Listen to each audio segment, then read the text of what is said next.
Diane Tarantini failed to give me a bio. So in the spirit of the improv evening we're about to have, I get to make one up. She's won 2 out of 3 of the Punic Wars.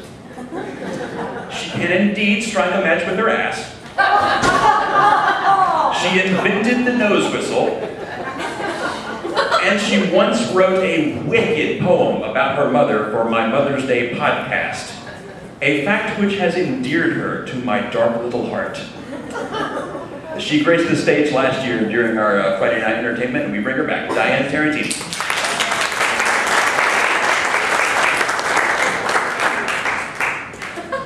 I'm going to have to talk loud because I have caffeine and sugar in my system, and if I hold the mic, I'll shake too much. Is Pops Walker here? No, he's out partying with Lee. Okay. You were. Huh? You were here. Yes, you were. All right, so that next is the first piece I was going to read. This second piece is called My Summer as a Streetwalker. I remember my summer as a streetwalker. Just about every night I took a super long walk on the chance you might drive by. I always went the same way to make myself easy to find. My heart would do a do-si-do the second I heard your car. I knew its sound, could make it out a block away. Sometimes, too, I'd count the seconds till you pulled alongside me. 1 Mississippi, 2 Mississippi. Want to ride? I always made it a point to look surprised. Well, hello, what are you doing over this way? Just out driving around. Liar, you were looking for me. You leaned over and opened the door. I slid in, rubbed the maroon velour upholstery with my cheek. I'd flicked the yellow Christmas tree-looking air freshener that hung from the mirror. Eventually, the pine scent wafted its way to me over by the door. I thought you'd never kiss me. You'd take me on a tour all around my neighborhood and into the surrounding ones. I just sat there, leaning against my door, the armrest poking into my kidney. I wondered what it would be like when you finally did. Kiss me. Then came that one storm. It'd been threatening all day. Dark clouds came and went. The air felt still, yet crackly. I could smell the rain before the first drop kerplopped on the windshield. The downpour came hard and fast. Sounded like someone dropped a bag of marbles on your car roof. I cowered in my corner. You pulled over under a big oak tree, put the car in park, patted the middle of the seat. Why don't you scoot over? I did. I half sat, half reclined, rested my head on your shoulder. It was awkward though. I'm going to have a crick in my neck in a minute. I didn't care. You smelled clean, like Irish Spring and Prel. I wanted to lick your arm, the part that supported my left ear, just to see. Thunder cracked. I jumped. Lightning lit the inside of your car. I hid my face in your t-shirt. And then you did it. You kissed me. And I didn't like it! After a moment, I pulled back. Kissing you is like kissing a tang jar. Don't you ever shut your mouth? I put my hand over my lips, tried to stuff the words back in. You flinched, like I smacked you. Then you started the car. I went back to my place, over by the door. I kept on street walking, went out every other night till school started again. I thought maybe, but you were a football player, and I was a nobody. I take that back, I wasn't a nobody, I was a tweener, in between the popular kids and the grits. I liked everyone and everyone seemed to like me. Then we all graduated and that was behind us. You found me in Myrtle Beach a couple days after graduation. I was beach walking, not street walking. Me and my girlfriends asked you to join us. We were on our way to whatever hotel it was that had a James Taylor sound light. In the bar on the top floor, you made sure I always had a cold beer in my hand and a warm arm around my waist. You smiled at my girlfriends and me as we sang harmony to Carolina on My Mind, and how sweet it is to be loved by you. The next night, you went with us again. After the guitar guy sang, "You Got a Friend in Me," you leaned over and blew in my ear. I wriggled and giggled. You spoke into my hair. Let's go see if it's high tide. The log we sat on felt like it'd been under the sea for a decade. I knew my butt was getting damp, but I didn't mind. You played with the fringe on my jean shorts. Those your car wash shorts? I nodded. Yep. I told you how me and my shorts had caused a car wreck at a four-way intersection the month before. It was for a good cause. The car wash. I dug my toes into the beach, down to where it was cold and smooth. You started piling sand up in great handfuls till all that showed was my knees. I tried to move my feet, but they were stuck tight. I pulled so hard I fell backwards off the log. You joined me. I shivered as a breeze came off the ocean. The warmth of too much sun undulated off my chest. You balanced on your elbow beside me. The light from a nearby walkway made your hair look blue-black. Your teeth flashed as you smiled at something I didn't know. Then it was like my mouth was rainbow sherbet and you wanted to taste all the flavors.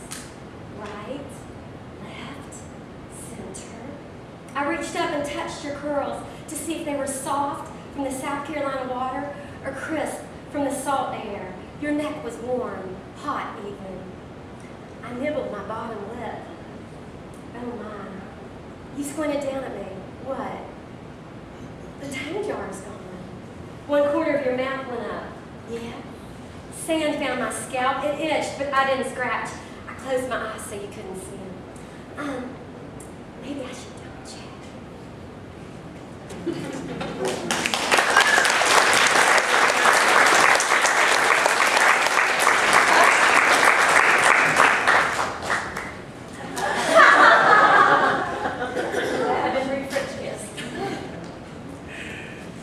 Next person is a storyteller who graced the stage just earlier this evening. Granny Sue Holstein is a storyteller, writer, folklorist, ballad singer, poet, herbalist, homesteader, Jackson County resident, and of course, Granny.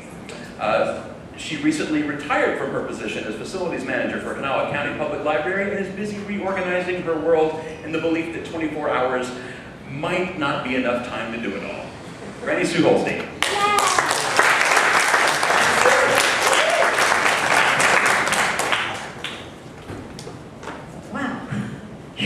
I thought it was a hot flash, but evidently Eric felt it too, so that's what it was. Well, I thought I'd do a song with you all. You're going to have a part that you need to sing with me, and I know you can do it. It's not that hard. And it's probably the follow-up to that story and a warning to the younger writers here of things that could happen to you if you don't watch what you're doing. Now, here's your part. It goes like this. Rye bungle rye, laddies, rye bungle rye, fall the little lie, laddies, rye, got it? We'll have to practice it a little bit. Okay. Rye bungle rye, laddies, rye bungle rye, fall the little lie, laddies, rye. We'll try again. Rye bungle rye, laddies, rye bungle rye, fall the little lie, laddies, rye. One more time, you're doing good. Rye bungle rye, laddies, rye bungle rye, fall the little lie, laddies, rye. I think you got it. Jack was a sailor who rode through the town, and she was a maiden who skipped up and down.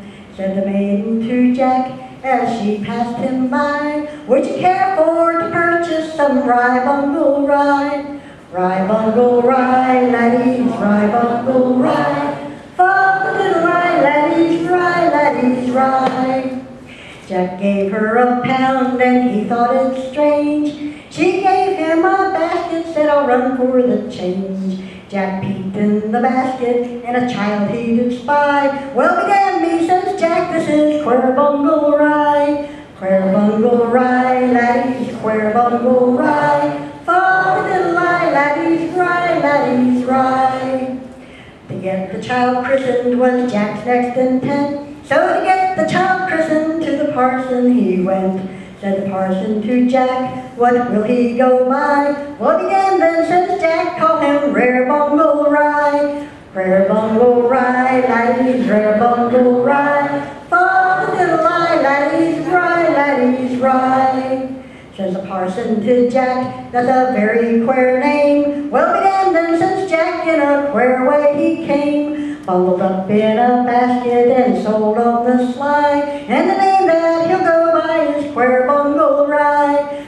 bungle rye, laddies, square bungle rye. Follow the lie, laddies, rye, laddies, rye. So all you young riders who run through the town, beware of those damsels who skip up and down. Take a peek in their basket, or else you may find that they have pawned off on you square bungle rye. Rare bungle rye, laddies, rare bungle rye. Follow the lie, laddies, rye, laddies, rye. Square bungle rye, laddies, square bungle